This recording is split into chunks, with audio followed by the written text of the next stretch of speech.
So guys, welcome back.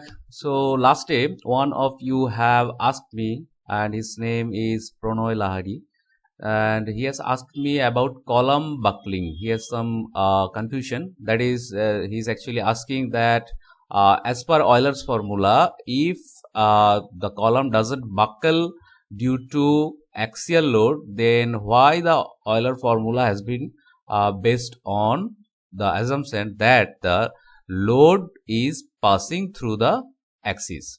Okay, so we will discuss and try to clear his confusion in this video, that why Euler formula is based on the assumption that the load is passed through the axis of the column, and how this load that is being passed through the axis of the column creates the buckling effect of the column. Okay, so if you are new to this channel, please do subscribe and also don't forget to join us. Let's start. So basically, what is Euler's law? So the column actually buckle due to the concentric load that is being passed through the axis of your column. Right? Now, there is some assumption. What is that?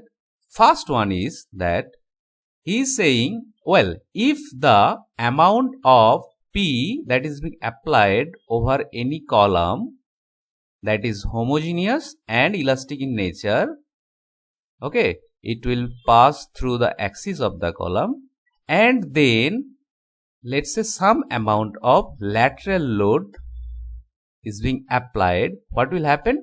The column will buckle like this or bend like this, you can say, which is elastic in nature. But once you remove this load, that is the lateral load, what will happen?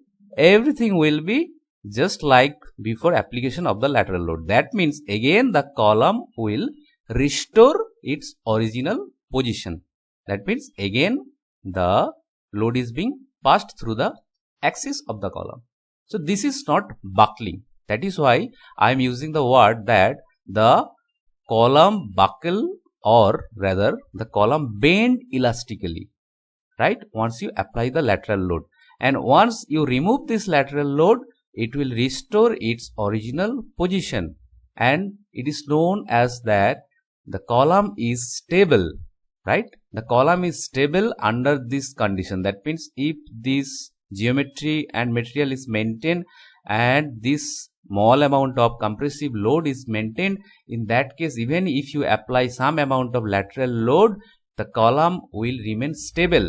And the stable here means if you remove the lateral load, then the column will come back to its original position.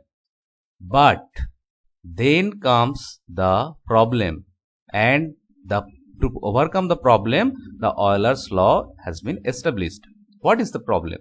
So let's say somehow there was two factors, right?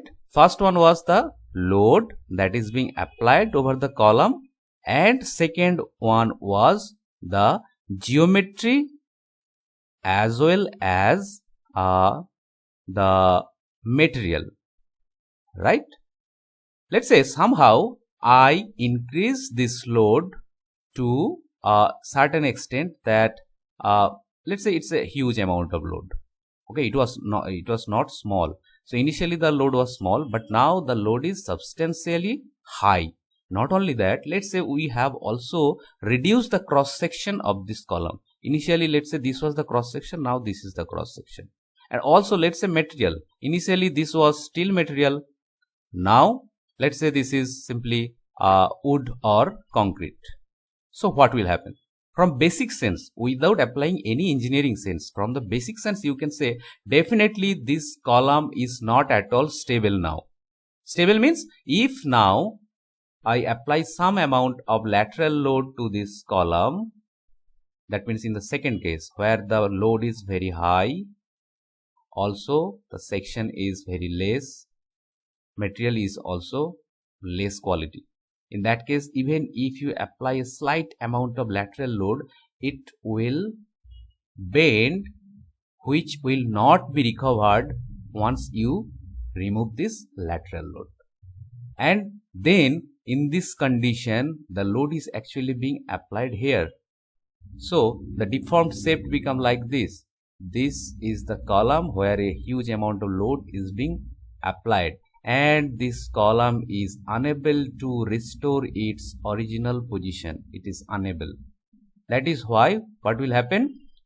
Well, in that case this situation is known as column buckling, right? So now I think it is clear to you why the Euler's law is based on assumption where load is being passed through the axis of the column, but due to the amount or magnitude of the load and also due to lower section of this column, this concentric load creates a situation where the column is unable to restore its original position if it is deflected laterally by some lateral load, right? So if you love this video, don't forget to share it.